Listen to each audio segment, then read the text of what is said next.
Daniel chapter 11, we're looking at the prophecies of Daniel 11.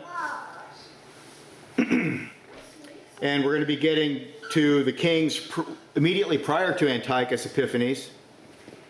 And we'll be looking at Antiochus Epiphanes this afternoon. An amazing section of scripture in that these prophecies were fulfilled perfectly. Further proof that the Bible is the divine word of God. And I'll read the whole chapter 11. Also I, in the first year of Darius the Mede, even I, stood to confirm and to strengthen him. And now I will show thee the truth. Behold, there shall stand up yet 3 kings in Persia, and the fourth shall be far richer than they all. And by his strength through his riches he shall stir up against the realm of Grecia. And a mighty king shall stand up, and he shall rule with great dominion, and do according to his will. And when he shall stand up, his kingdom shall be broken, and shall be divided into the 4 winds of heaven. And not to his posterity, nor according to his dominion which he ruled, for his kingdom shall be plucked up, even for others besides those. And the king of the south shall be strong, and one of his princes, and he shall be strong above him, and have dominion. His dominion shall be a great dominion. And in the end of the years he shall join themselves together. For the king's daughter of the south shall come to the king of the north to make an agreement, but she will not retain the power of the arm. Neither shall he stand for his arm, nor his arm, but she shall be given up. And they that brought her, and he that begat her, and he that strengthened her in these times. But out of a branch of a root shall one stand up in his estate, which shall come with an army, and shall enter into the fortress of the king of the north, and shall deal against them, and shall prevail. And shall also carry captives into Egypt their gods, and their princes, and with their precious vessels of silver and gold, and he shall continue more years than the king of the north. So the king of the south shall come into his kingdom, and shall return to his own land. But his son shall be stirred up, and shall assemble a multitude of great forces. And one shall certainly come and overthrow and pass through. And then he shall return and be stirred up even to his fortress. And the king of the south shall be moved with choler, and shall come forth and fight with him, even with the king of the north. And he shall set forth a great multitude. But the multitude shall be given into his hand. And when he hath taken away the multitude, his heart shall be lifted up, and he shall cast down many 10,000s. But he shall not be strengthened by it. For the king of the north shall return, and shall set forth a multitude greater than the former, and shall certainly come with certain years, with a great army and with much riches. And in those times there shall many stand up against the king of the south. Also the robbers of thy people shall exalt themselves to establish the vision, but they shall fail. They shall fall. So the king of the north shall come and cast up a mount, and take the most fenced cities, and the arms of the south shall not withstand, neither his chosen people, neither shall there be any strength to withstand. But he that cometh against him shall do according to his own will, and none shall stand before him. And he shall stand in the glorious land, and by his hand shall be consumed, which by his hand shall be consumed. He shall also set his face to enter with the strength of his whole kingdom, and upright ones with him. Thus shall he do, and he shall give up the daughter of women, corrupting her, but he shall not stand on his side. She shall not stand on his side, neither be for him. And after this he will turn his face unto the riches, and shall take many, but a prince for his own behalf shall cause the reproach offered by him to cease. Without his own reproach he shall cause it to turn upon him. Then he shall turn his face toward the fort of his own land, and he shall stumble and fall and not be found. Then shall stand up in his estate a raiser of taxes in the glory of the kingdom, but within few days he shall be destroyed, neither in anger nor in battle.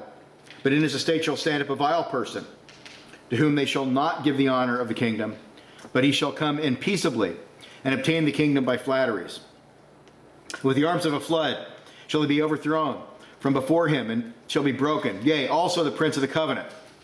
And after the league made with him, he shall work deceitfully, for he shall come up, and he shall become strong with a small people. And he shall enter peaceably, even with the fattest places of the province, and he shall do that which his fathers have not done, nor his fathers' fathers. He shall scatter among them the prey and spoil and riches, yea, and he shall forecast his devices against the strongholds, even for a time. And he shall stir up with his power and his courage against the king of the south with a great army. And the king of the south shall be stirred up to battle with a very great and mighty army. But he shall not stand, for they shall forecast devices against him. Yea, they shall feed of the portion of his meat, shall destroy him, and his army shall overflow, and many shall fall down slain. And both these kings' hearts shall do mischief, and they shall speak lies at one table. But it shall not prosper, for yet the end shall be at the time appointed. Then shall he return to his land with great riches, and his heart shall be against the holy covenant. And he shall do exploits and return to his own land. At the time appointed he shall return and come toward the south, but it shall not be as the former, or as the latter. For the chips of Shittim, or Cyprus, shall come against him. Wherefore he shall be grieved and return and have indignation against the holy covenant. As shall he do? He shall even return and have intelligence with them that forsake the holy covenant. An arm shall stand in his part, and they shall pollute the sanctuary of strength. And they shall take away the daily sacrifice, and they shall place the abomination that maketh desolate. And such as do wickedly against the covenant shall he corrupt by flatteries. But the people that do know their God shall be strong, and do exploits. And they that understand among the people shall instruct many, yet they shall fall by the sword and flame, by captivity and by spoil many days. Now when they shall fall, they shall be holden with a little help, but many shall cleave to them with flatteries.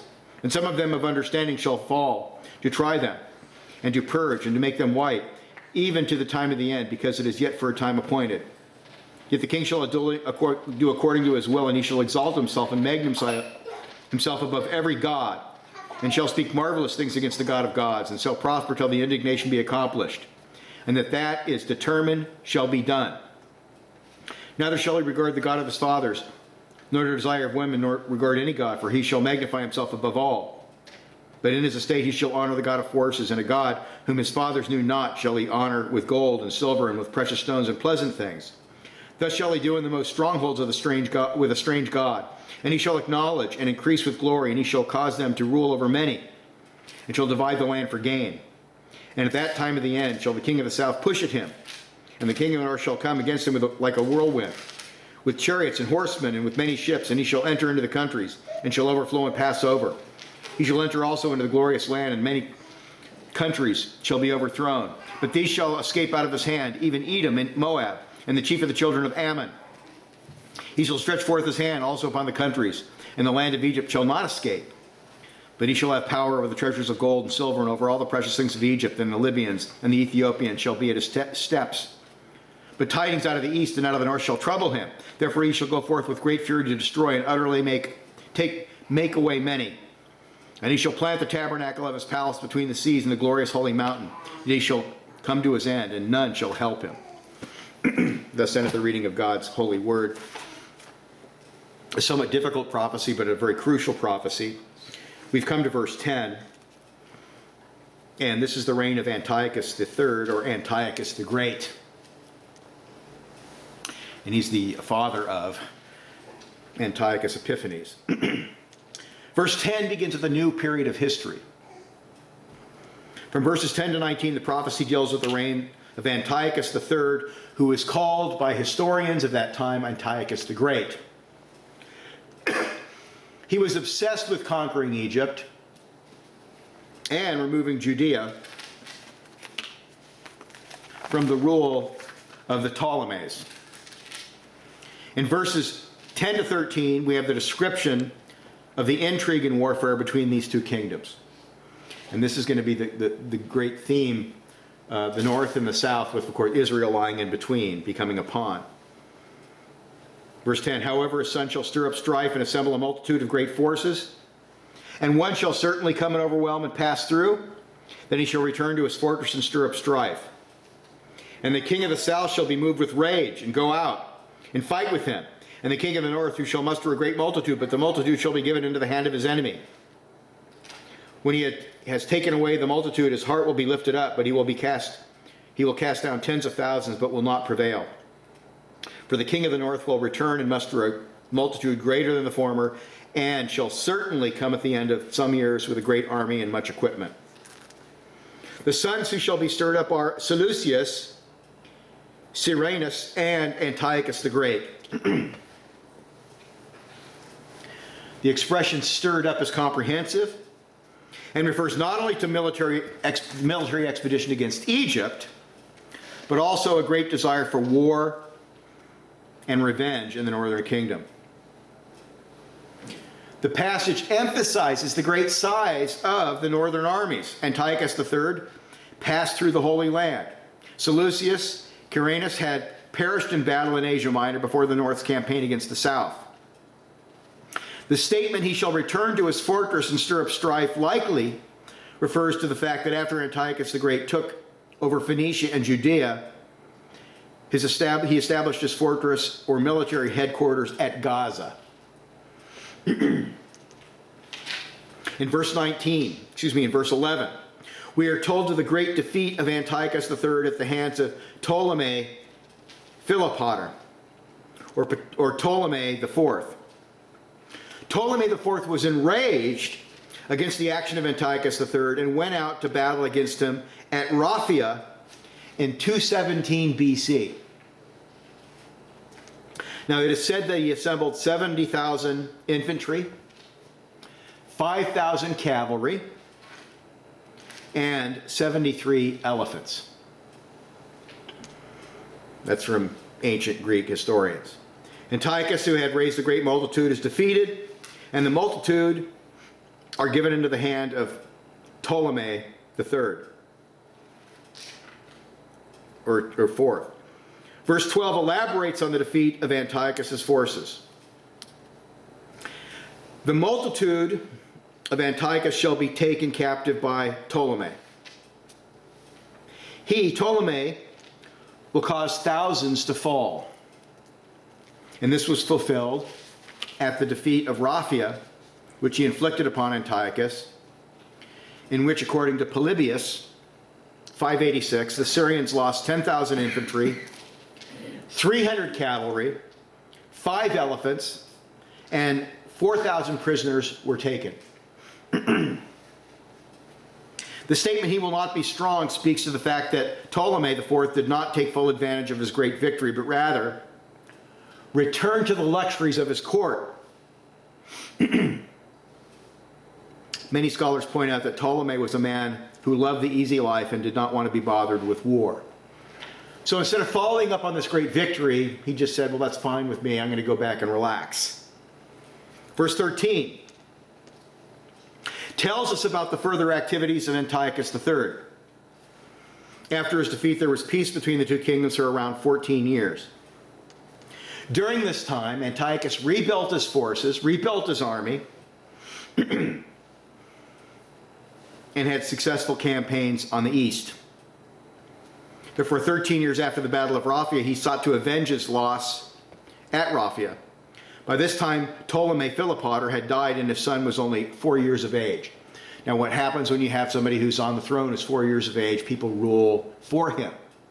In verses 14 through 16, we learn that this new offensive of the northern kingdom will be decisive. Now, in those times, many shall rise up against the king of the south. Also, violent men of your people shall exalt themselves in fulfillment of the vision, but they shall fall. So the king of the north shall come and build a siege mound and take a fortified city, and the forces of the south shall not withstand them. Even his choice troops shall have no strength to resist.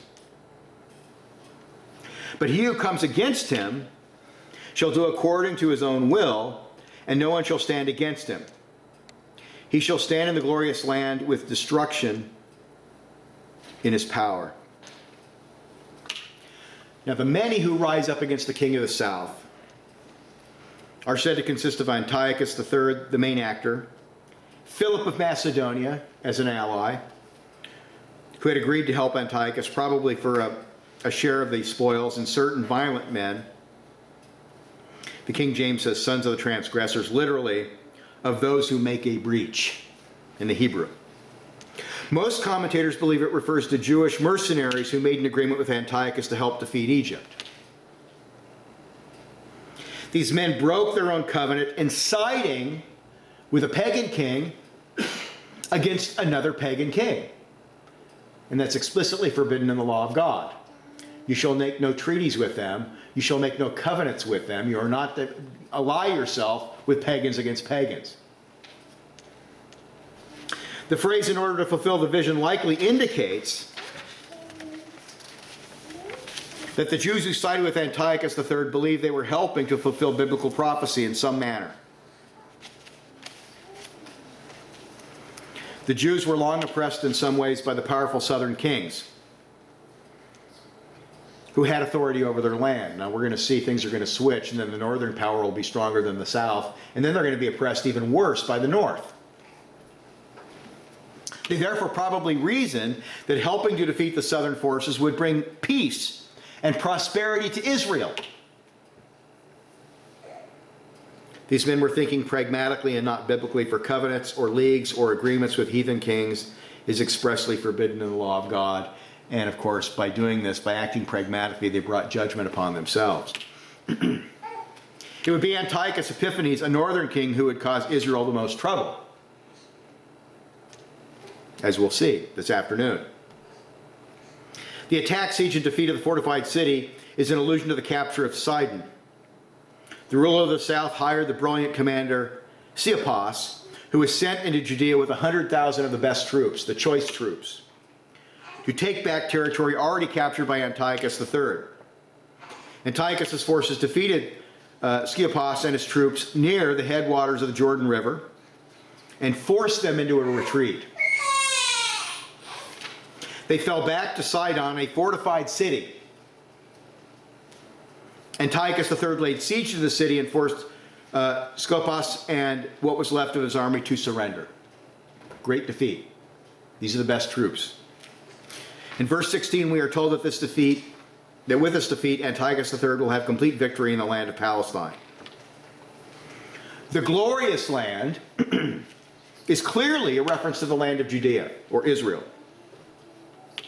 After the crushing defeat at Sidon and another rout at Penias, in the days of Christ, the city was called Caesarea Philippi.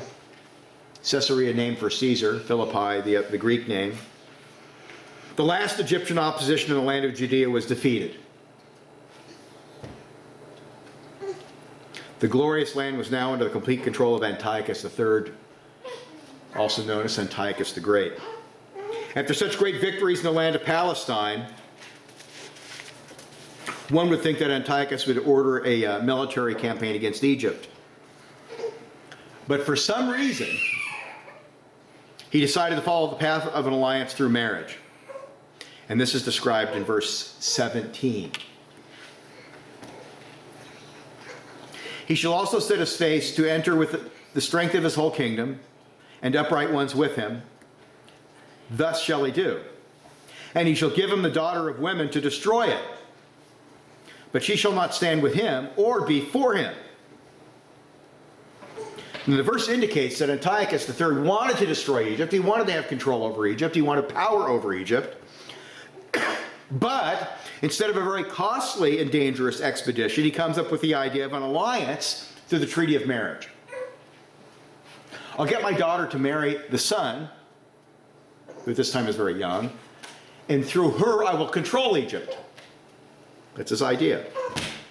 He made a treaty with Egypt and sent his very young daughter, and you'll remember this name, Cleopatra. And there's going to be a series of queens after this named after her, Cleopatra. You heard of Cleopatra and Antony, defeated by the Romans. But this is Cleopatra, and to be married to Ptolemy V.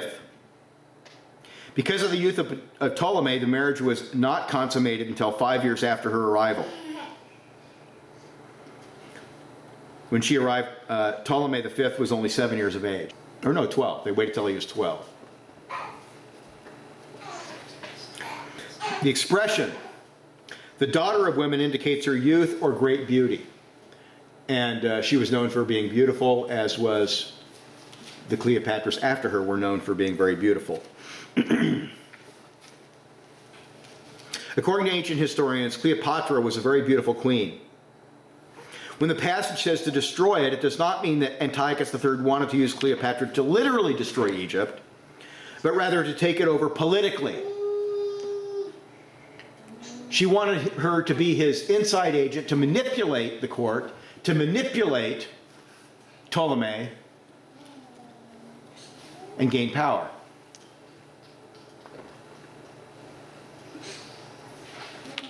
he hoped that he could use his beautiful daughter to destroy his enemies in Egypt.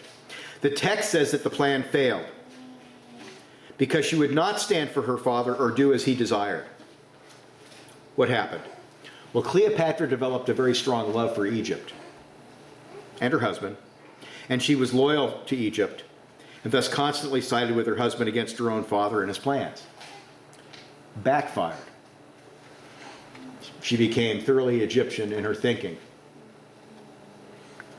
Antiochus III's lust for power caused him to begin a campaign to capture the islands and coastlands of the Mediterranean, especially the coast of Asia Minor, what we call Asia Minor. In verse 18 we read, "After this he shall turn his face to the coastlands and take many. But a ruler shall bring the reproach removed, he shall turn back on him." So in this task, Antiochus III was very successful. He conquered most of Asia Minor. Then he spent several years trying to consolidate this new territory. At this time, Rome was ascending. And this brought him into conflict, the Romans into conflict with Antiochus III's plans. He had meetings with Roman officials to attempt to come to an agreement with them, but his pride and arrogance would not allow him to agree to their demands. The Romans wanted Asia Minor for themselves, and he insisted on his right to conquer in that territory. He wanted his conquest, he wanted to keep them. And the Romans said no. The breaking point was when Antiochus invaded Greece. He gained parts of it, but was later stopped by Scipio, who crushed his army at Magnesia near Smyrna. This was the commander who put an end to his insolence. And you say, well, that's a heck of a lot of detail you're getting out of these prophecies. Well, when you have a prophecy, after it's fulfilled, it's pretty easy to connect the dots. Especially with these prophecies where we have quite a bit of history written out by Greek historians. The end of the reign of Antiochus III is described in verse 19. "Then he shall turn his face toward the fortress of his own land, but he shall stumble and fall and not be found." Antiochus III's defeat was so serious that all of his military expeditions came to an end. Now he must focus all of his attention on simply keeping power within his own kingdom. In addition, because of his great loss to the Roman armies, he was ordered to pay tribute to Rome for 12 full years. The statement, "he shall stumble and fall and not be found," indicates that he will come to an ignominious end. And this came to pass when he was attempting to plunder a temple of Bel in Elam of its gold and silver. For 12 years, there's constant trouble trying to raise money to pay Rome off. And what Rome would do when they conquered you, they would give you a choice. You could pay this amount of tribute, this is how much time you have to pay it, or we'll come and we'll kill you, we'll kill all your family, we'll completely take over your land, and you'll just be another part of Rome. So he really didn't have a choice. So he's always constantly trying to raise money. In the process, he was slain by a mob of barbarians who worshipped Bel. In verse 20,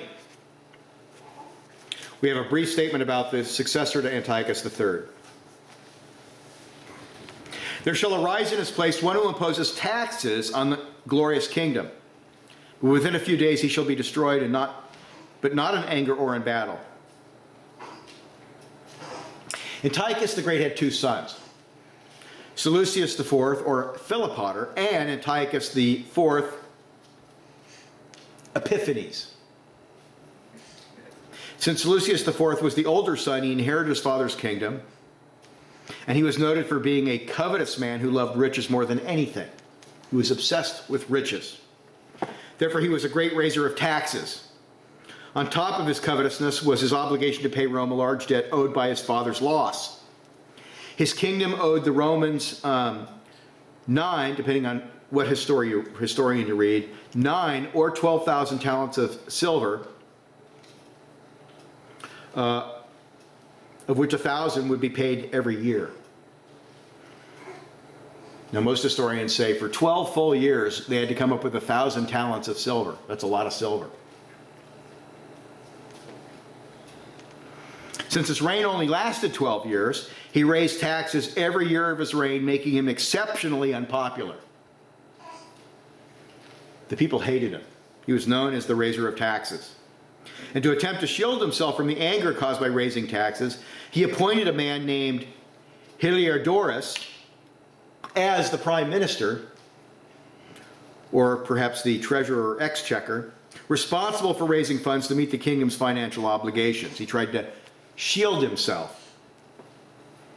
Heliodorus was desperate for money and attempted to rob the treasury of the Jewish temple. This attempt met with great opposition and, according to tradition, divine intervention. Heliodorus was checked not by force, but by the vision in the temple, according to 2 Maccabees 5:18 and 3:24 and 29, which of course is not inspired.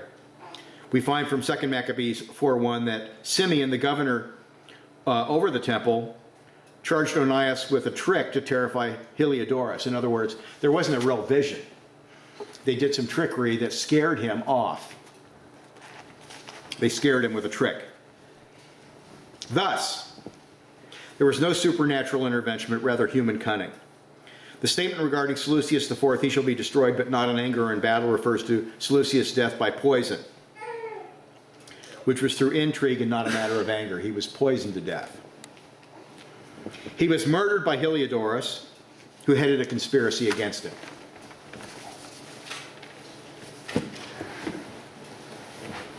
So all that is introductory to take us to Antiochus Epiphanes, where the rest of the chapter is main focus. In verses 21 to 45, we have a large section devoted to the exceptionally wicked ruler named Antiochus Epiphanes.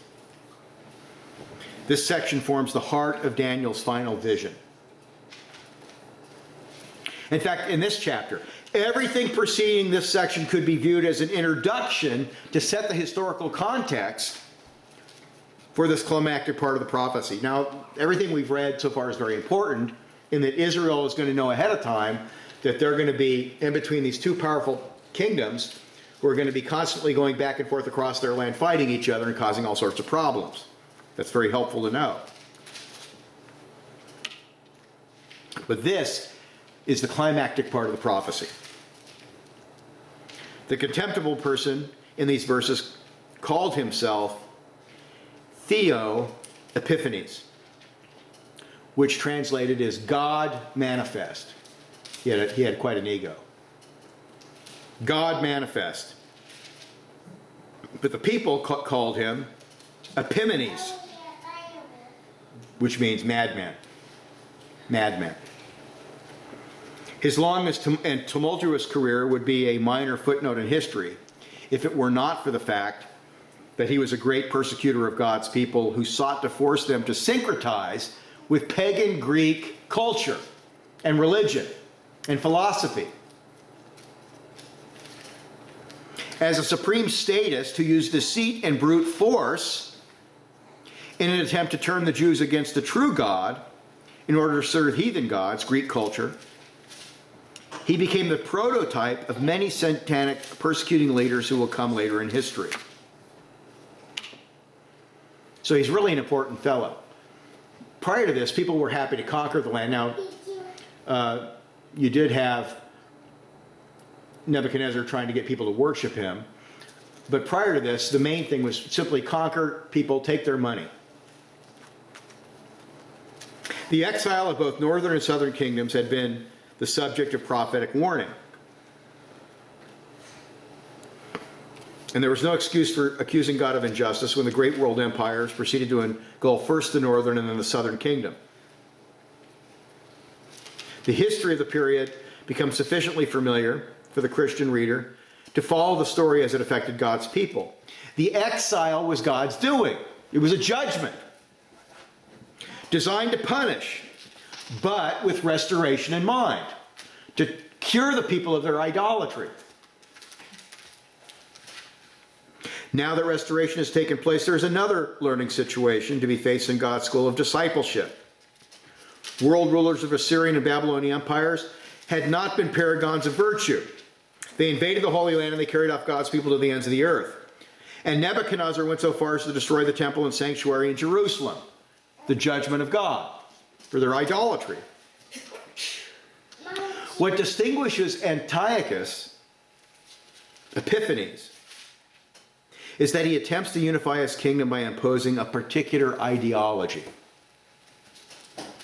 Okay, he's really, we could say he's very modern in his way of thinking. He's like a Joe Stalin or an Adolf Hitler or a President Obama. Nebuchadnezzar had attempted this only on one occasion in chapter 3. A ruler was coming who would make religion his main tool in imposing his will. And he would so participate a conflict between commitment to God, the one true God, revealed to his people, and the worldly wise, unscrupulous way of life advocated by his diplomacy, by this idea of getting everybody to become Greek in their thinking and their religion and their philosophy. And the unequal struggle of God's faithful servants would go through intense suffering. So here we have the era of the persecution of the church coming into focus here. This will be a pattern of Rome. This will be a pattern of the Roman Catholic Church. This will be a pattern of statists throughout history. And that is why Antiochus is a crucial lesson for the church.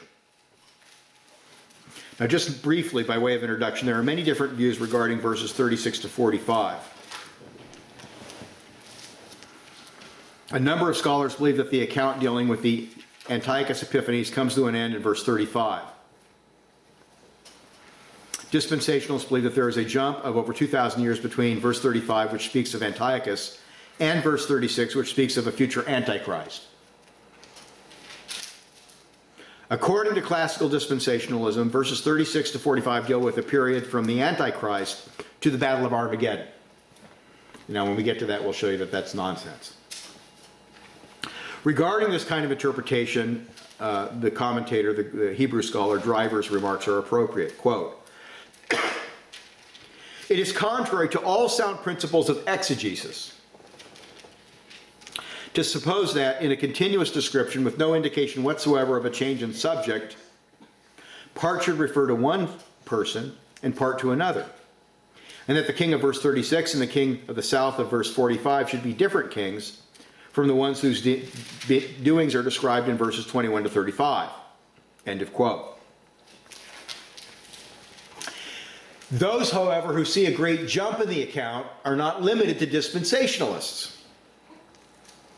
Many of the older commentators believe that some kind of jump in time is warranted, and thus many different views can be found. Some see Constantine the Great.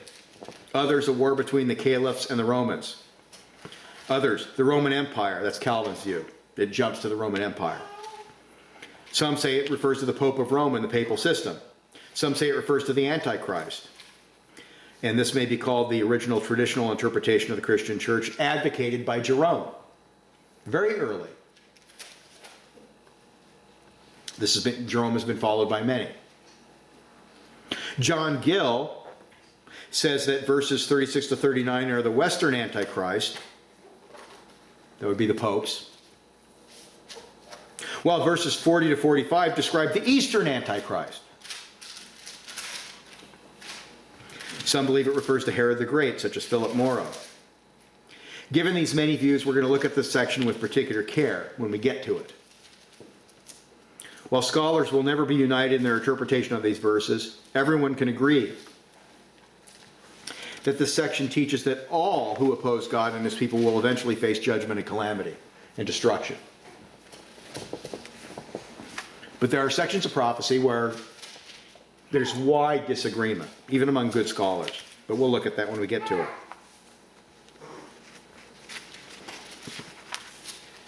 In verse 31, in verse 21, we are introduced to this new king. And in his place shall arise a vile person, to whom they will not give the honor of royalty, but he shall come in peaceably and seize the kingdom by intrigue.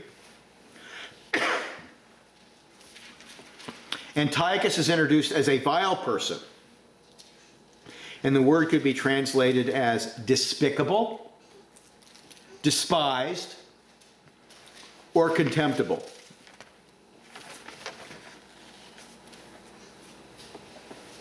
Antiochus IV, or Antiochus Epiphanes, 175, he ruled from 175 to 163 BC, is called despicable primarily for the manner in which he treated the Jews. When you read Scripture, God's concern is how people treat the covenant people. Now, it's wrong to treat pagans bad, but the account here is focusing on God's people. And if you really want to get God angry, just to do something bad to God's people. He did not show any respect or deference to the religion of the Jews as his father had before him. Antiochus the Great allowed the Jews to practice their religion as they saw fit and thus did not attempt to overthrow the Jewish law order or the Torah. He had a hands-off policy. Now, yeah, they wanted money. Yeah, they needed money. But he had a hands-off policy. He did not interfere with the priesthood or the integrity of the temple. Antiochus Epiphanes, however, as we shall see, allowed a corrupt apostate to purchase the high priesthood for money, and he supported those who would commit desolating sacrilege at the temple. He could care less about their religion, and he wanted to overthrow it. So he was a great corrupter who cooperated with the Jewish apostates. In 175 BC, Seleucus IV, Philopater, died without leaving a named or chosen heir. This made it possible for Antiochus, Seleucus' fourth youngest son, to come to power by nefarious means. He is described as one who has not given the royalty, but who achieved it by intrigue. In other words, he was not in line. The word means smooth methods or slippery words.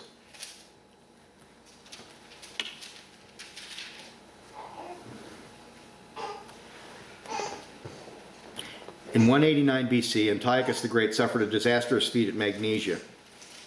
He made a treaty with Rome, and in order to secure it, he sent his younger son, Antiochus, later to be Epiphanes, to Rome as a hostage. Antiochus the Great died in 187 BC, and Seleucus IV became king. He had a son, Demetrius, who was the logical heir. In the 12th year of the exile of Antiochus at Rome, Seleucus IV requested that his brother be released, and sent his own son Demetrius to take his place as hostage. Antiochus came to Athens and succeeded in establishing himself well. While still in Athens, he heard that his brother had been killed by Heliodorus. He immediately came to Antioch and, through a series of intrigues and manipulations, secured the throne. Thus, the phrase "to whom royal majesty has not been given" is an accurate description of Antiochus Epiphanes. He did indeed come without warning and obtain the kingdom by flatteries or smooth speech or intrigue. And Jordan speaks of this intrigue. After the Syrians allied themselves with him, Antiochus initially showed a friendly face to Egypt, the Jews, and everyone else, while he developed his small forces into a mighty flood. During this time, he consolidated his hold on the Syrian Empire. Forces in Syria favored his nephews, the sons of his brother, Seleucus IV, Philopater, but Antiochus was able to overcome them with ease and thus to ascend to power. He proceeded to build up forces in a way his ancestors had never done, by redistributing wealth, and he laid plans for greater deeds of conquest. So we see he was quite slick.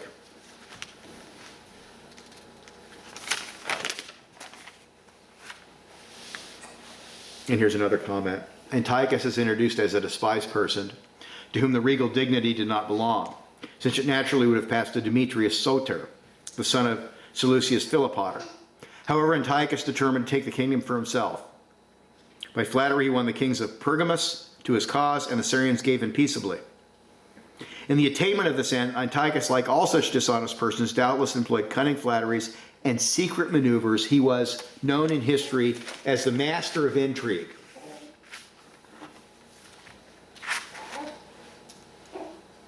Now, Antiochus's character has a lot in common with another wicked king we know from history called Nero,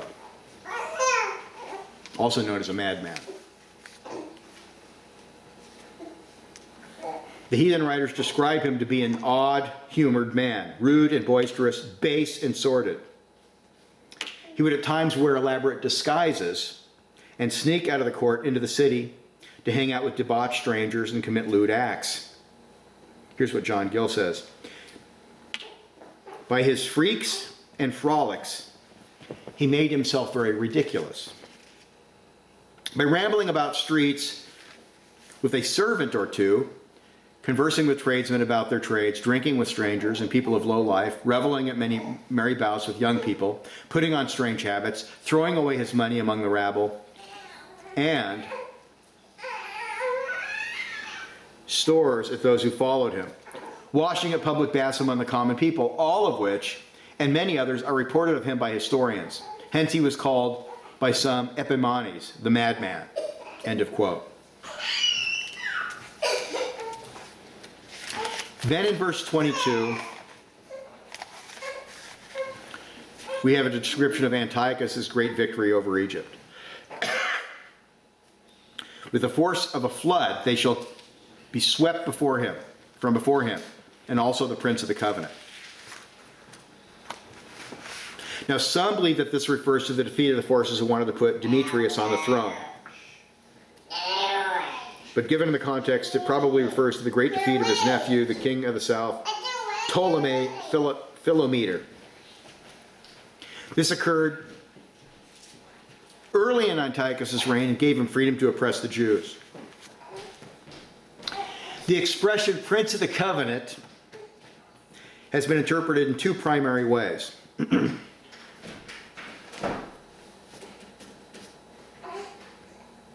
Since there is no article before the word covenant, it doesn't say the covenant, just covenant, some believe this refers to the king of the south, who earlier had been in league or a covenant of peace and cooperation with the king of the north. In 169 BC, an Egyptian army set off to reconquer Palestine, perhaps believing that Antiochus, apparently peaceful and weak as a result of the Roman levies, would do nothing about it. Antiochus met them, defeated them with his flood-like armies, invaded Egypt, and took Ptolemy the sixth, Philometor, who lived 180 to 146 BC, his nephew, captive. Evidently, Ptolemy the sixth was betrayed by some of his own people and people within his court. Antiochus, however, had failed to take Alexandria. Now, we don't think much of Alexandria now, but back then it was a major city, probably the most important big city. And the leaders there proclaimed Ptolemy VII, king of Egypt. Now, Antiochus and Ptolemy VI had something in common. They both hated Ptolemy VII, so they wanted to defeat Ptolemy VII and secure Egypt. They came to an covenant over a peace table, each intending to betray the other. So they decided to have this covenant, both of which were insincere and were using each other. Egypt was secured. Ptolemy VI was put on the throne as a co-ruler of Egypt with Antiochus. And in God's plan, however, their peace agreement would not stand. Intrigue. Now, given the history of this period and the word covenant, many believe it as a reference to Antiochus' replacement of the high priest in Jerusalem, Onias III, with his apostate brother Joshua. Joshua was so corrupt and dedicated to Greek culture and the Greek worldview that he adopted the Greek name Jason. Onias, however, was not pliant enough for Antiochus, who had him deposed in 174 BC. Then he was replaced, he was assassinated. He spoke out, and he was assassinated in 171 BC. And this date marks the time when Greek thought, through the Greek pagan state, made great inroads in the spiritual affairs of Israel. It had already been making inroads. There was already a lot of apostate people, and the priesthood was corrupt. But this is the date of demarcation historically when things became exceptionally corrupt, as we'll see. Now we're going to take a little break. We're going to come back and we're going to get into the interaction between Antiochus Epiphanes and the corrupt priesthood and Israel. And this is the great lesson for today.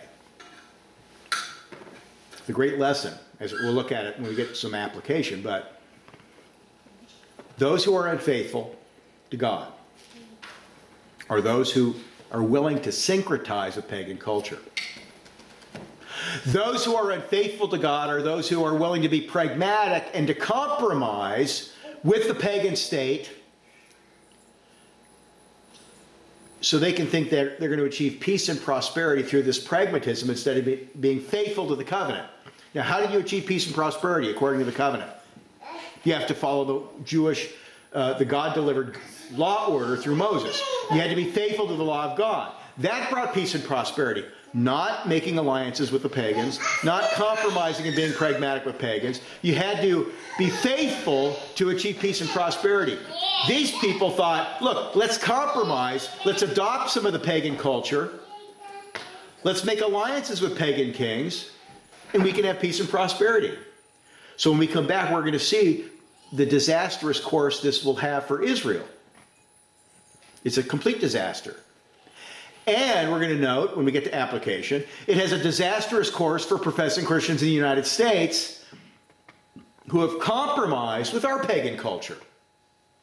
The U.S. Constitution is not a Christian document. It is a pagan document, yet it is exalted. The majority of evangelicals are supporting Donald Trump, if you believe the polls.